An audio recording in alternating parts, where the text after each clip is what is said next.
Welcome back to Intro to Philosophy 1010. Our book is The World of Philosophy, an introductory reader by Stephen Kahn. And in this video, we are going over the concept of free will, and we'll be addressing mostly Kitaro Nishida.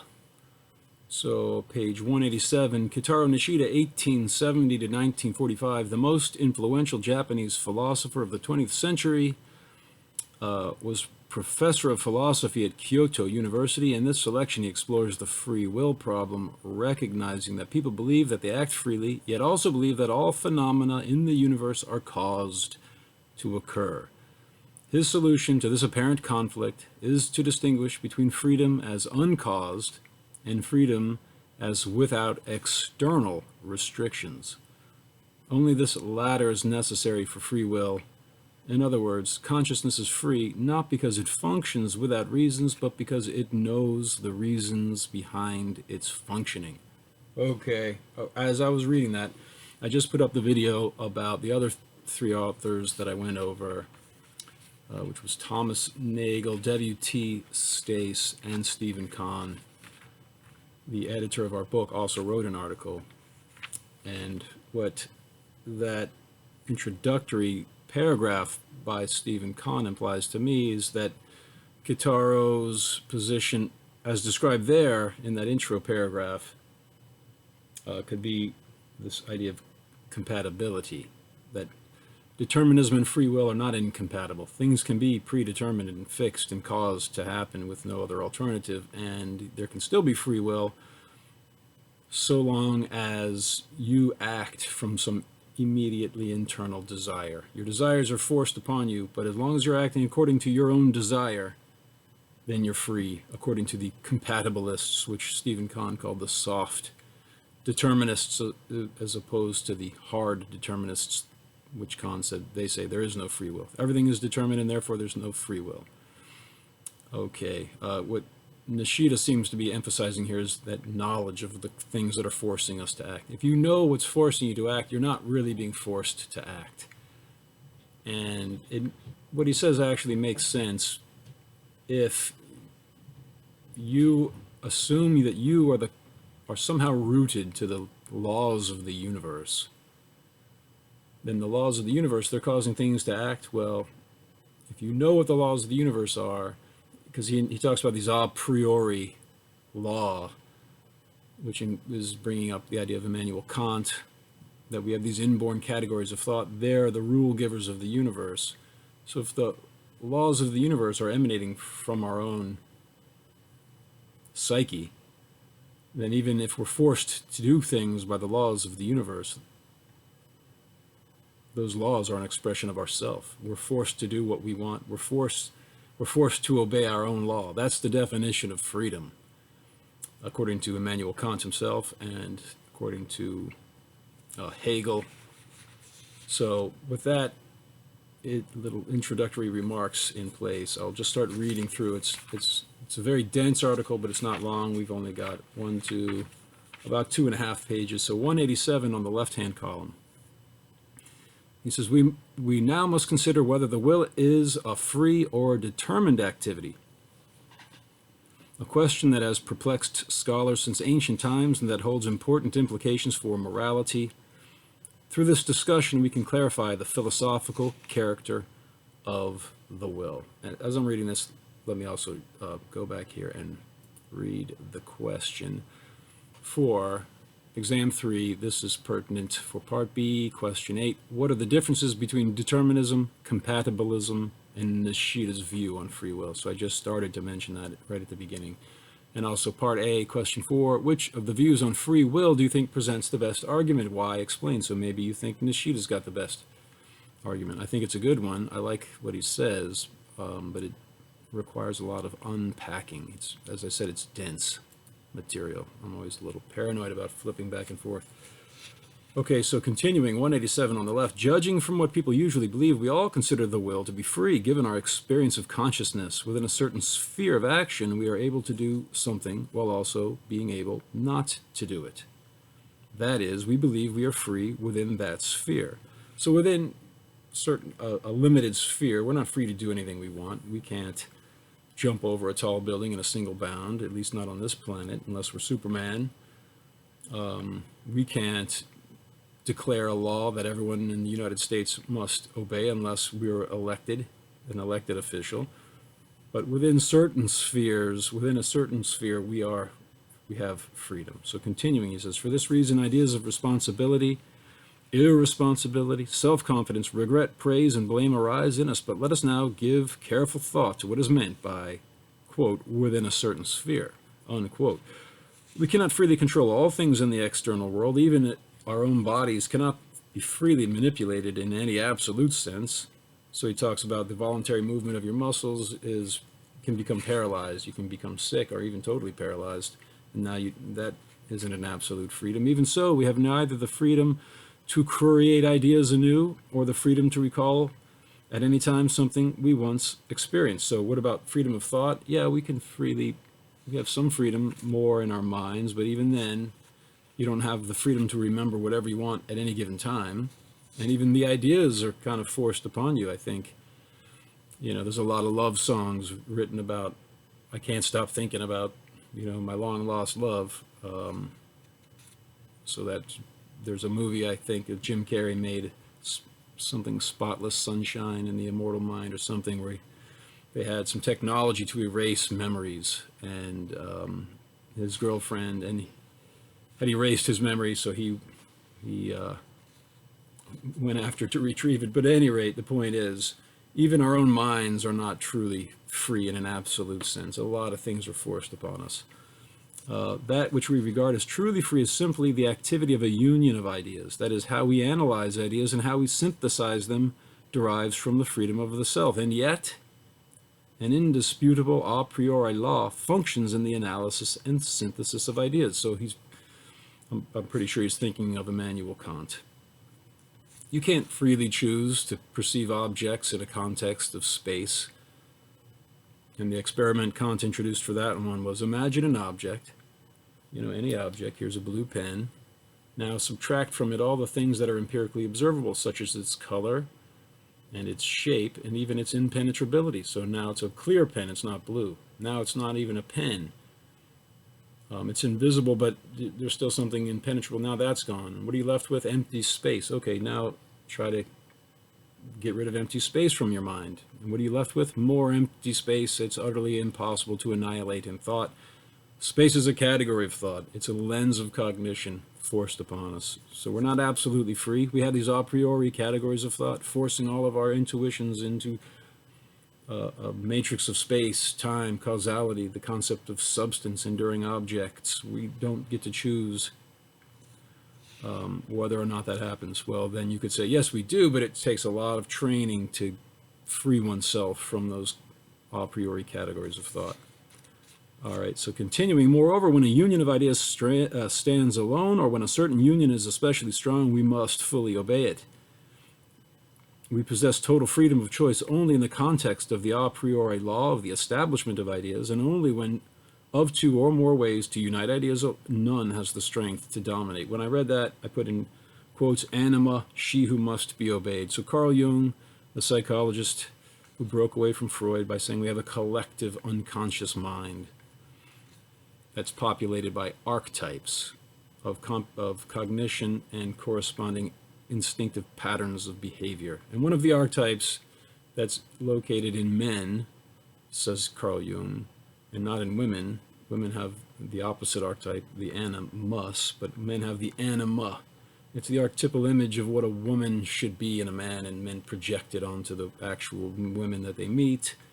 But this idea has this overwhelming power, and some people described it as she who must be obeyed. So if you get possessed by the anima archetype, you've lost your free will. You've been overwhelmed. So Kitaro Nishida, he's talking about, even in our own minds, there's a lot of things that we do not control.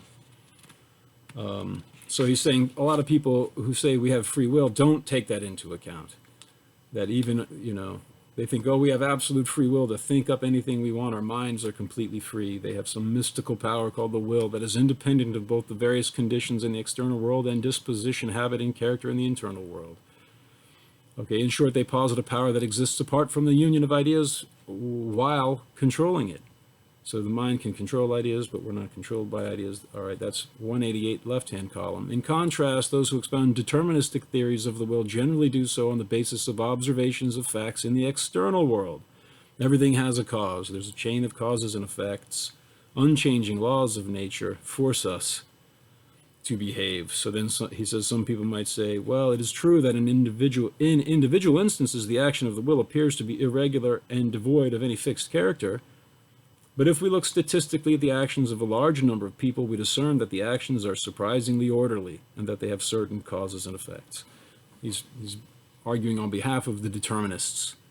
He doesn't agree with them completely, but he's putting forth their argument. And that whole idea of large numbers of people following statistically predictable patterns of behavior, it reminds me of quantum mechanics. You can't tell where an individual particle will be, but you can tell where it will most likely fall in a wave of probability.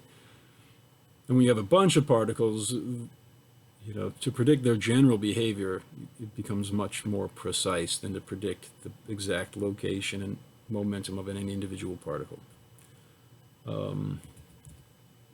Okay, so like Nishida himself said, this idea of free will opens up all the fundamental philosophical questions. So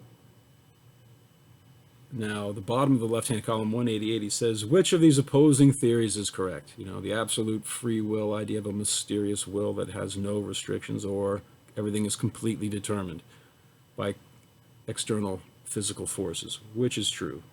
As I stated before, those who uphold theories of free will in an extreme form tell us that we have a mysterious ability to choose motives freely without any cause or reason. But this assertion is totally mistaken, for there must be a sufficient reason for our choice of motives. Even if the reason does not appear clearly in consciousness, it must exist beneath consciousness. So he's bringing in the idea of an unconscious mind, a sufficient reason. Everything has a reason, the principle of sufficient reason. Leibniz used this. Everything has a reason. So even our internal choices and desires, they must have some reason, and if we're not aware of them, then it's some unconscious force. Carl Jung would say, yes, an instinct. We have archetypes of perception, which include space and time and causality, but other things such as the archetype of woman, anima, the archetype of the wise old man, the archetype, of every human experience corresponds to some archetype. You wouldn't be able to experience it if it wasn't the manifestations of some archetypal form of knowledge. And these archetypal forms are connected with instinctive patterns of behavior, including patterns of psychological behavior. So then Nishida, criticizing those who believe in this absolute unrestricted free will, he says, moreover, if, as the proponents of free will contend, something decides things fortuitously without any reason, then at the time of decision we would not feel that the will is free. Rather, we would feel the decision to be a fortuitous event that has functioned from without, and our feeling of responsibility for the decision would be weak. Those who advance theories of free will set forth their argument on the basis of experience in the internal world, but such internal experience actually proves the opposite determinism. That reminded me of David Hume. He says, people say they believe in a simple and continuous self, and they say that our own internal experience proves it. Hume says, our own internal experience proves exactly the opposite, that all we really experience is a rapid flux of sense perceptions and memories, emotions, and thoughts. Nothing stays the same from one moment to the next. Immanuel Kant will come back in and say, yes, that's empirical apperception. There's 6 senses, say the Hindus and Buddhists: sight, sound, touch, taste, smell. And the other one is the internal sense of your own psychological realities. And so those are also determined by psychological laws, just like the sense perceptions you experience are coming from material objects that are obeying mechanical laws. So he rejects this extreme form of free will, but he still does believe in free will. It's just that he's saying our psychological experiences are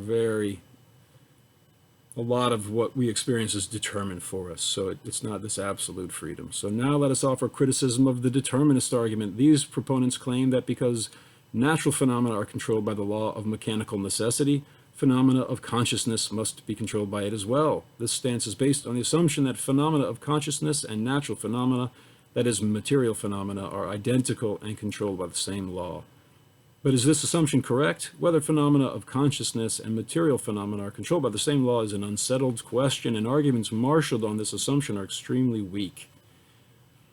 All right, so let me just stop there for a second and remind you of something I've said before. Carl Jung and the Nobel Prize-winning co-founder of quantum mechanics, Wolfgang Pauli, they came up with a theory for the future of physics that would be a mirror symmetry between physics and psychology, specifically Carl Jung's archetypal psychology, and whatever the future form of physics would be. Every law of psychology would have a corresponding law of physics. Every inner law would be mirrored by an outer law. That because mind and matter both emerge from the same source, the transcendental archetype of the self, or the unus mundus, which I equate with the gravitational singularity and its encompassing holographic horizon. I've talked about this stuff before. But when you're talking about, the mechanical, the psychological laws can be reduced to the mechanical laws, and they're completely determined. He's talking about that.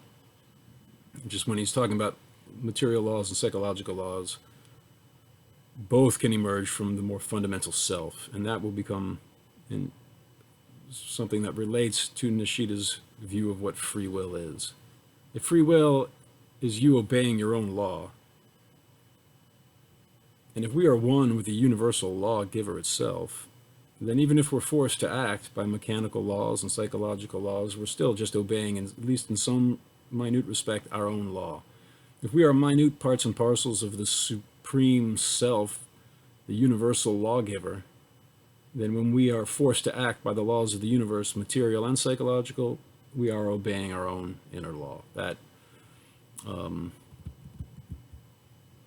it seems to me to be something that Nishida's implying or says directly. As I said, it's densely packed paragraphs that need to be unpacked, and that's what I'm doing in this video. So then he says, all right, even if we do say that we're all physical and everything can be reduced to matter, does that still mean that everything can be explained by material laws? For example, right-hand column, 188, the bronze that serves as the raw material of the statue perhaps cannot escape the domination of the laws of mechanical necessity, but can we not say that the meaning expressed by the statue exists apart from those laws? The statue has a meaning. It has a symbolic meaning. So-called spiritual meaning cannot be seen, heard, or counted. It transcends the laws of mechanical necessity. So even though we might be completely made of matter,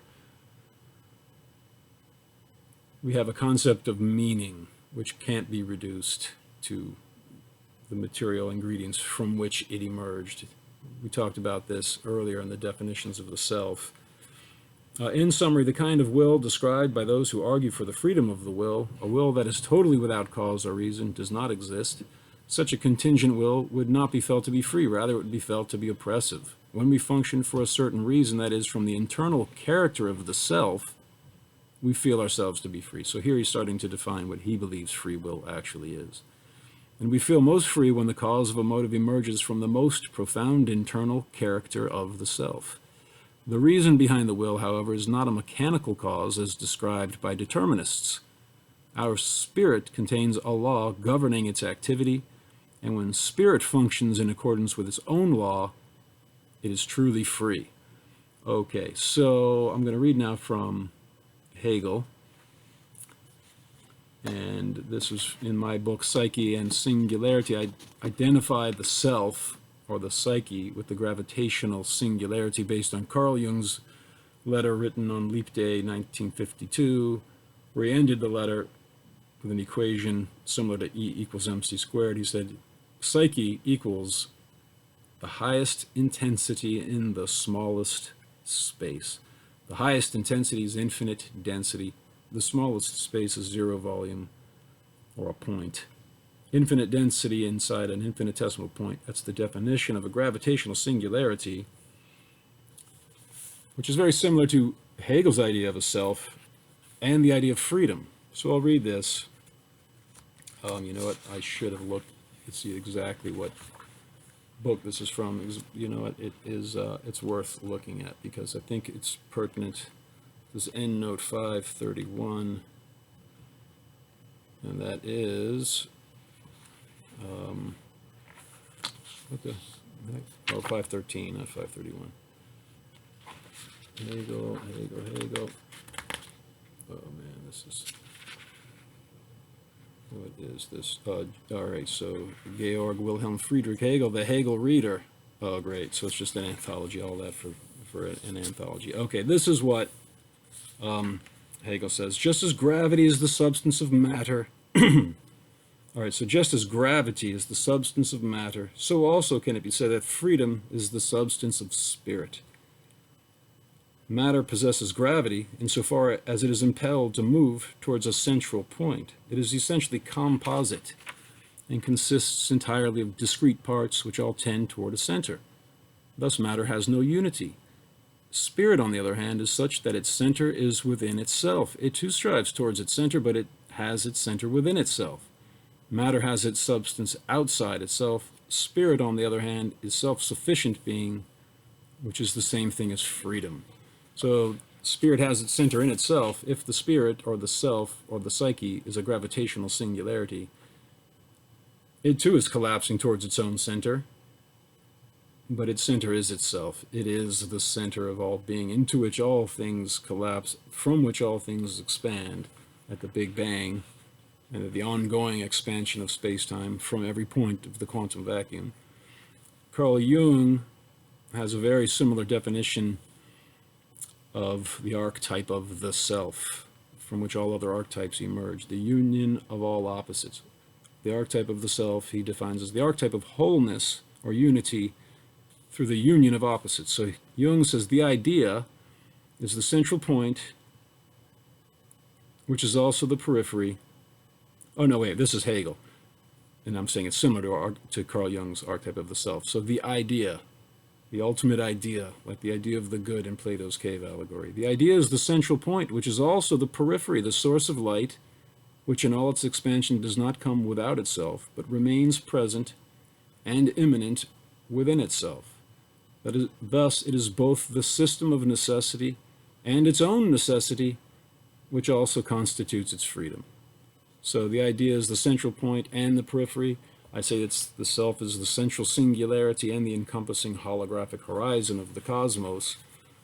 Space and time and all of the material objects that we experience are radiating out from the central singularity and in from the horizon of the cosmos, which is like a holographic film, according to holographic string theory. In the previous video, I went over the history of physics because the authors kept mentioning, contrasting Darwin's mechanistic physics to quantum mechanics, which implies that there's a certain amount of indeterminacy in the universe. Electrons and photons, they can just spontaneously jump from one orbit to the other or exit an atom without any apparent cause.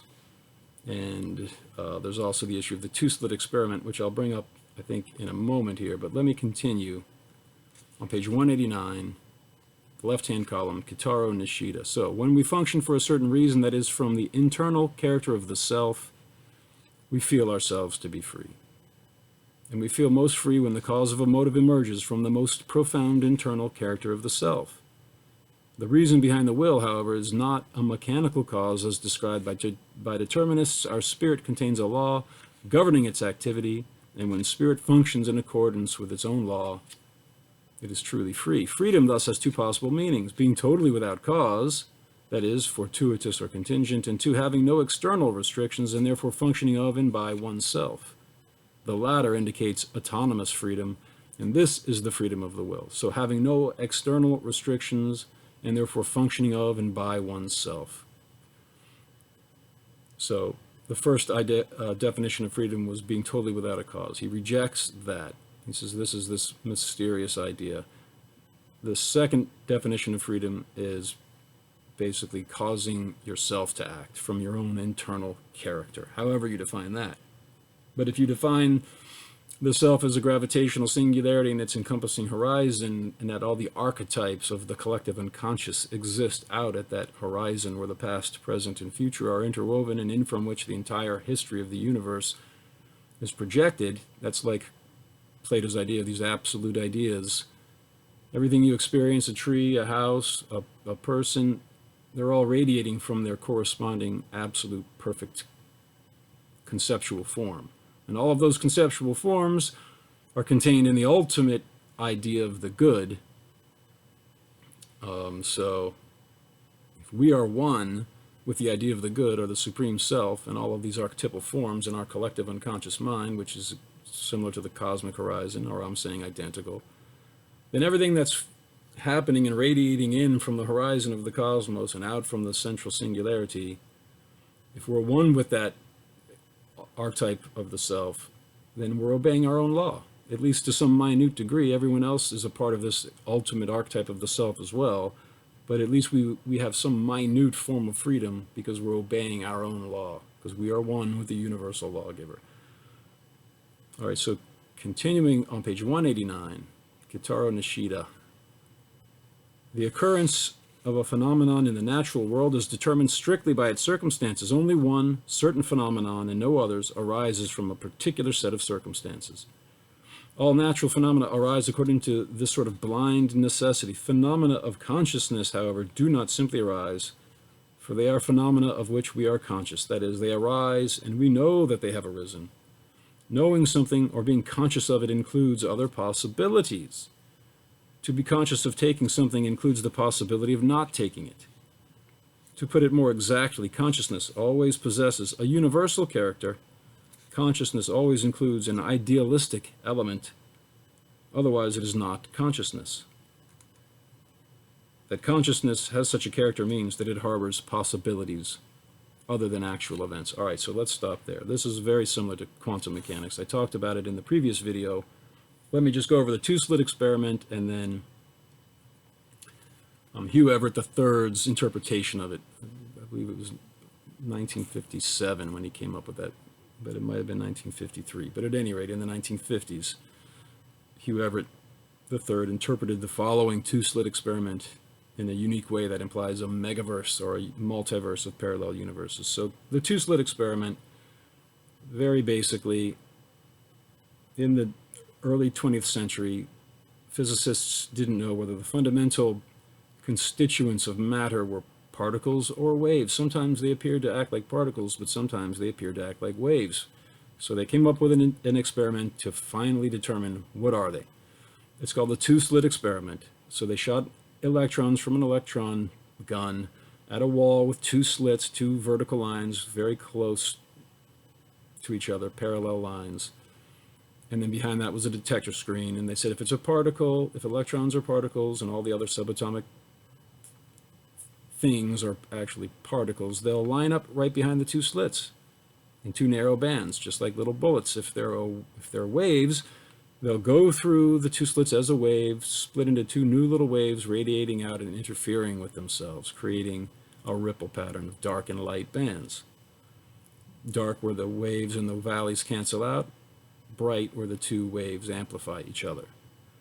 So they shot the particles through the two slits. The detector screen always detected them as individual particle hits, but they noticed these particles were spread out over the whole detector screen, not directly behind the two slits, and after a while the pattern was the same as if a wave had gone all through at once, broken into two waves and created a rippling interference pattern. How is the detector screen detecting them as particles, and yet we're seeing a wave pattern after a certain amount of time? So they put an electron microscope by the two slits to see which which slit it actually goes through. And when they did that, the electrons lined up directly behind the two slits, like bullets would have done in two straight lines. So then there's the birth of quantum mechanics. When you observe them, they act like particles.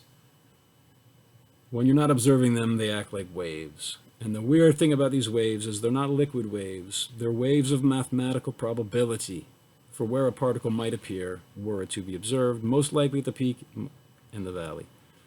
I've said that many times, and I should. It's as fundamental as Kant's concepts of the a priori categories of space, time, substance, and causality. So it's worthy of repeating. So then Hugh Everett III said, okay, what happens to all those points within that wave that don't collapse? When the wave collapses, it only collapses into one point. Those other points within it are all equally potentially real. So what happens to them? And he says, maybe when you observe a wave, it collapses into one point in this universe, and then all the other points within that wave collapse into a parallel universe. The only difference between them is the position of that one particle in that one wave. So an almost carbon copy of this universe, the only difference being one particle. But that one particle difference, when this kind of splitting of universes goes on, becomes radically different, so that and the example Susskind used was, what if the Nazis won World War II? So every conceivable combination of atoms must occur in one universe or another. Macroscopic objects are made of atoms, so if the atoms are all every conceivable combination of atoms, there's every conceivable combination of our physical bodies doing every conceivable scenario of historical events. Everything you could possibly think to do is done by some version of you in one universe or another. So when Nishida is talking about when you do something with consciousness, that raises the possibility of doing some other thing. So consciousness lives in a world of innumerable possibilities. So does the mechanical world made of atoms or strings at the most fundamental level, according to string theory. But at any rate, with that in mind, let me continue here. Knowing something or being conscious of it includes other possibilities. To be conscious of taking something includes the possibility of not taking it. To put it more exactly, consciousness always possesses a universal character. Consciousness includes an idealistic element. Otherwise, it is not consciousness. So a universal character, an idealistic element. These are the absolute ideas of Plato, all of which exist, according to him, to Socrates in dialogues like the Phaedrus and the Timaeus and the Republic and the Phaedo. They exist out at the outermost sphere of the universe. These universal ideas. So everything you experience in the universe is radiating from some absolute idea. All of those ideas exist, according to holographic string theory, out at the horizon of the cosmos. And our consciousness, he's saying, has this element of alternatives that once you know you could do one thing, that raises the possibility of innumerable other things that you could have chosen. So that consciousness has such a character means that it harbors possibilities other than actual events. Our consciousness harbors innumerable alternative universes from which we could choose. Now, he's saying there's only one universe, the other ones are just possibilities. Hugh Everett III and holographic string theory say, and string theory in general say, no, every possible event does occur in one universe or another. Being actual yet including ideals, being idealistic yet not separating from actuality, this is the distinctive character of consciousness. Consciousness is in fact never controlled by other things, for it is always controlling them. Knowing this, even if our conduct occurs according to necessary laws, we are not confined by conduct. Moreover, actuality is simply one particular instance of the ideals that constitute the base of consciousness. That is, it is simply one process in which the ideals actualize themselves. Conduct, therefore, is not generated from without, but from within. And because we see actuality as simply one instance of the ideals, consciousness comes to include numerous other possibilities. So I cannot help but read this through the lens of my definition of a self, which is based on Carl Jung's of it being a gravitational singularity, which contains all the infinite number of parallel universes within it. It explodes at the Big Bang. Space-time expands until it reaches at an accelerating rate. When it hits the speed of light, that creates the horizon of the cosmos.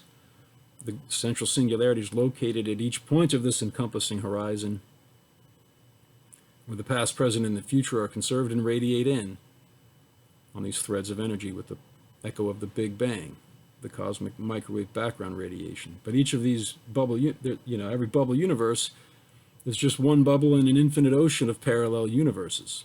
So consciousness, the singularity, contains infinite possibilities. And this is, it seems, a helpful context within which to read Nishida. So continuing on page 189, the right-hand column, consciousness is free not because it functions fortuitously beyond the laws of nature, but rather because it follows its own nature. It is free not because it functions for no reason, but because it knows well the reasons behind its functioning. As our knowledge advances, we become freer people, even if we are controlled or oppressed by others. When we know this, we extricate ourselves from the oppression. If we go even farther and realize the unavoidable reason for the situation, then the oppression turns into freedom. Socrates was freer than the Athenians who poisoned him.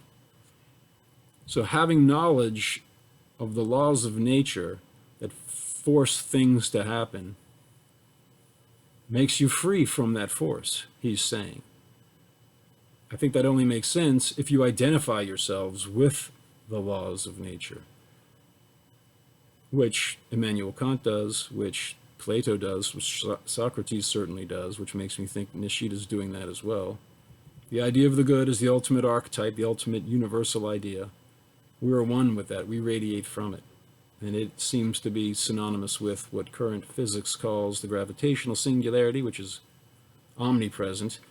But from whatever perspective you are in the universe, you're the center from which everything is expanding. At any rate, the central point in the encompassing sphere.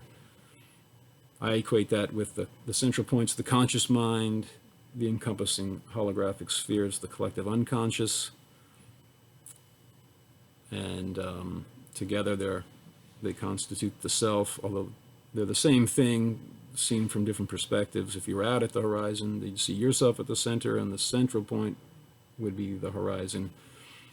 And then all the past, the present, and the future are fixed and conserved out at the horizon of the cosmos. You're one with that horizon. So everything that's forced to happen and predetermined out at that holographic film, you're one with the holographic film. And so everything that happens in one respect is your own. You're causing it to happen.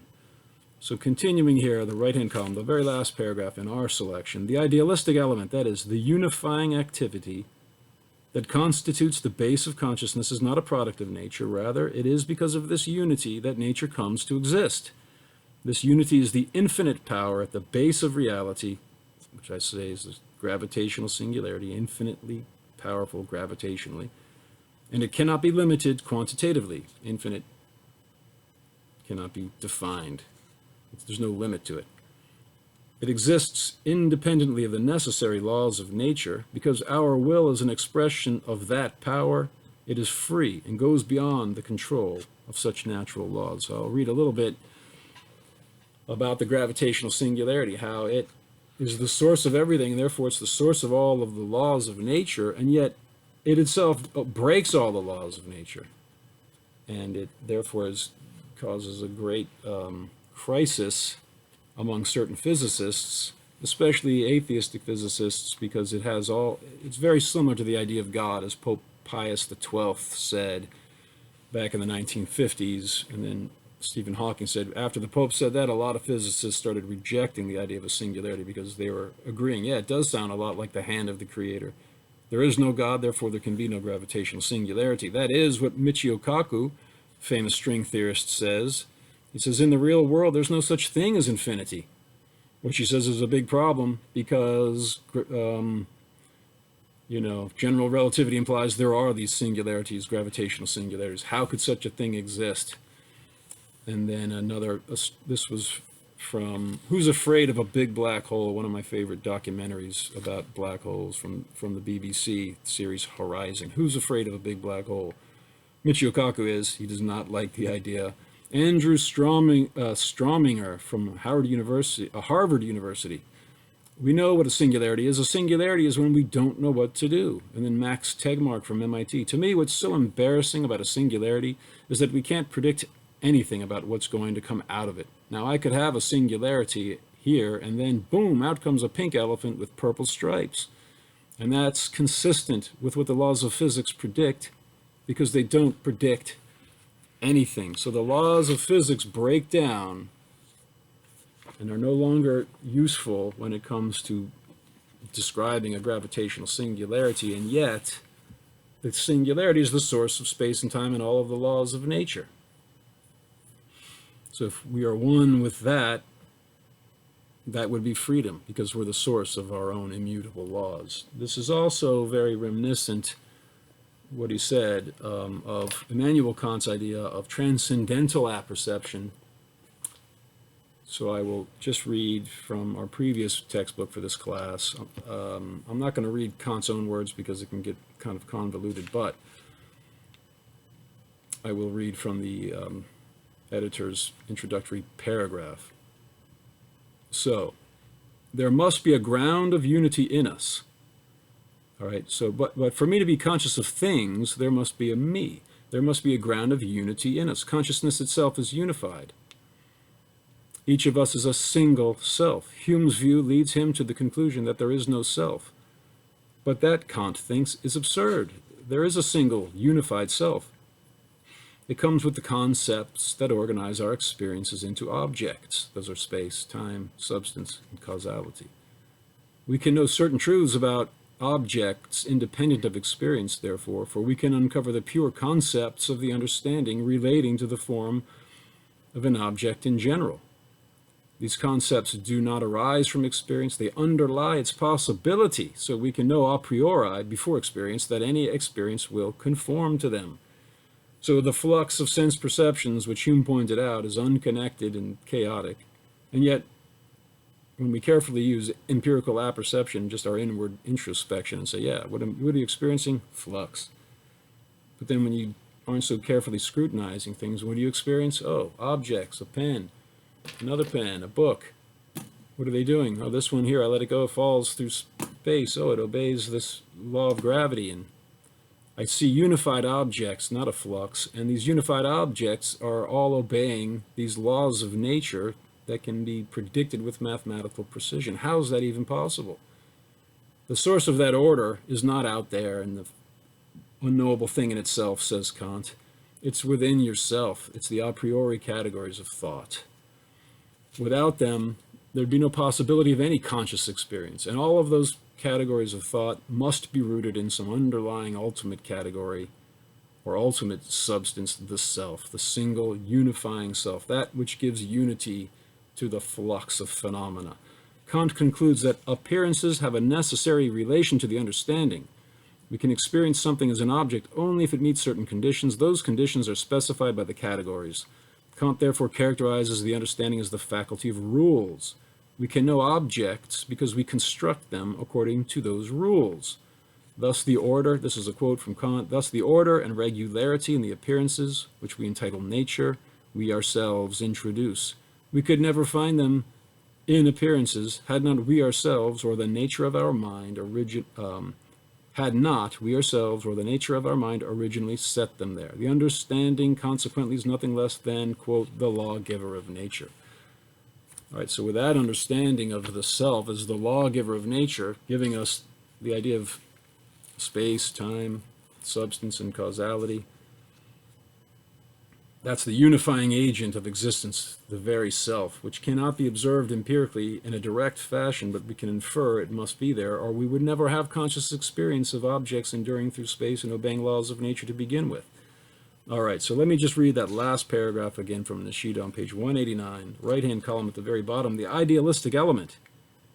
These are the categories of thought, the absolute ideas that Plato talked about existing at the outermost horizon of the cosmos, these universal rule givers. The idealistic element, that is, the unifying activity that constitutes the base of consciousness, is not a product of nature. Rather, it is because of this unity that nature comes to exist. I'm saying the singularity is the ultimate unity. It's infinitely dense and not extended in space, but it's the source of space and time. This unity is the infinite power at the base of reality, and it cannot be limited quantitatively. It exists independently of the necessary laws of nature. Because our will is an expression of that power, it is free and goes beyond the control of such natural laws. All right, so I will leave it at that, but let me just read the question again. Exam 3, Part B, Question 8. What are the differences between determinism, compatibilism, and Nishida's view on free will? So determinism says that everything has a cause, and if it's caused and must necessarily happen, you cannot have free will. I'm going back to this very carefully. Okay. Compatibilism says, yeah, everything is caused and must necessarily happen that way, but even though your psychological desires are forced upon you, all you need to do is define freedom as obeying your own desires, and then you're free. You're doing what you want to do. That's freedom. Yeah, but what I want to do is not my free choice. My desires are forced upon me. So what? That's an inescapable fact. What does Nishida say? He's saying that even if everything is fixed according to immutable laws, the fact is we are one with this infinitely powerful uniting element that produces all the laws of nature. And so we are therefore obeying our own laws, which is just another word for freedom. All right, I will leave it at that.